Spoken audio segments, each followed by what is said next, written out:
ओम श्री गणेशाय नमः। ओम नमो भगवती वासुदेवाय नमः।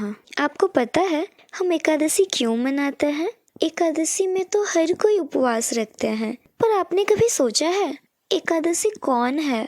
हम एकादशी में उपवास क्यों रखते हैं? उसका नाम एकादशी क्यों पड़ा? चलिए आज हम आपको उसके पीछे का इतिहास बताते हैं। श्री सूत जी बोले, 12 महीनों में कुल 24 और अधिक मास में 2 एकादशी होती है। इस तरह से 26 एकादशियां होती है।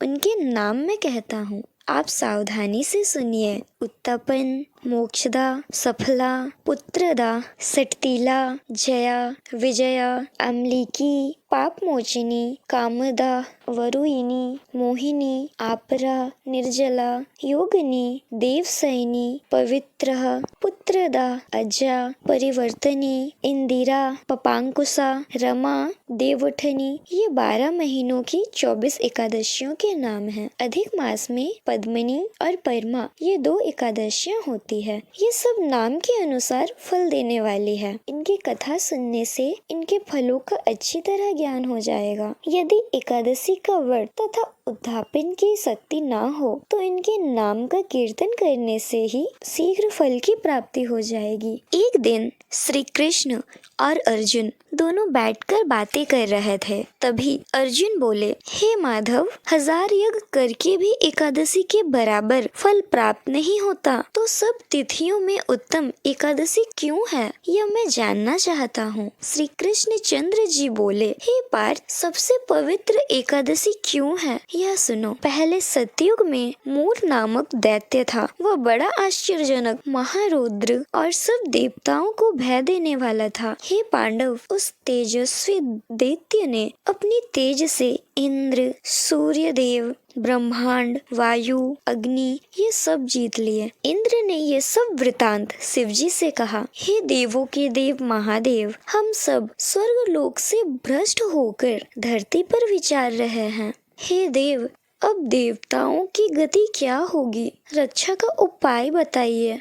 महादेव जी बोले, जहाँ गरुड़ ध्वज भगवान हैं, वहाँ जाओ। वे शरण आए हुए की रक्षा करने वाले जगत पिता और पालन करने वाले हैं। हे धनुर्श्रेष्ठ, शिवजी का वचन सुनकर इंद्र सब देवताओं को साथ लेकर जहाँ भगवान शयन कर रहे थे वहाँ गए। जल में सोते हुए जगत पिता भगवान को देखकर स्तुति करने लगे। देवताओं के भी देवता, आपको नमस्कार है। हे देवताओं के विधाता, हे दैत्यों के शत्रु, हे कमल नेत्र मधुसूदन, हमारी रक्षा करो। दैत्यों से डरे हुए देवता मेरे साथ आए हैं। हे जगन्नाथ, आप सबके रक्षक, कर्ता और कारक हैं। हे प्रभु, आप सब देवताओं के सहायक और शांति करने वाले हैं। आप भूमि, आकाश और सब जगत के उपकार करने वाले हैं। आप शिव जी, ब्रह्मा जी और त्रिलोकों की रक्षा करने वाले हैं। आप सूर्य चंद्र के देवता हैं। हे भगवान, हे देवताओं के ईश्वर, शरणागत की रक्षा करने वाले दैत्यों से जीते हुए देवता स्वर्ग से भ्रष्ट हो गए हैं, डरकर आपकी शरण आए हैं,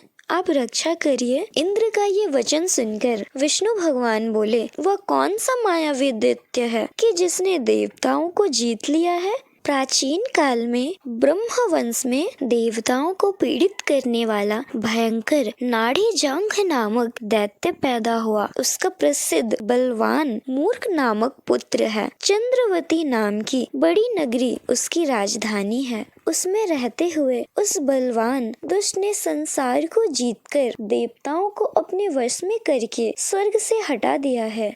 अग्नि, यम, पवन, चंद्रमा, वरुण, सूर्य बनकर स्वयं ही प्रकाश करता है। देवता उसको जीत नहीं सकते। उस दैत्य को मारकर देवताओं की विजय कराइए। इनका वचन सुनकर भगवान कुपित होकर बोले, हे देवराज, तुम्हारे उस बलवान शत्रु को मैं मारूंगा। तब देवताओं ने असंख्य दैत्यों दैत्यों के संग गरजते हुए मोर दैत्य को देखा। बलवान असुरों ने देव शंख चक्र गदा धारण करने वाले भगवान ने उन असुरों को अपनी तरफ दौड़ता देखकर सर्प के समान बाणों से उनकी देह को घायल कर दिया। भगवान के हाथ से सैकड़ों दैत्य मर गए। अकेला मोर दैत्य वहां खड़ा होकर देवताओं से 1000 वर्ष तक बहुत युद्ध किया। उससे थक कर भगवान बद्रिकाश्रम को पधारे। वहां हेमावती नाम की गुफा में भगवान शयन करने को चले गए। हे धनुर्जय, उस 12 योजन की गुफा में एक ही दरवाजा था। मैं उसके भय से डरा हुआ वहां शयन करने लगा। हे पार्थ, मैं उस महायुद्ध से थक गया था। वह दैत्य उस गुफा में मेरे पीछे पीछे आ गया।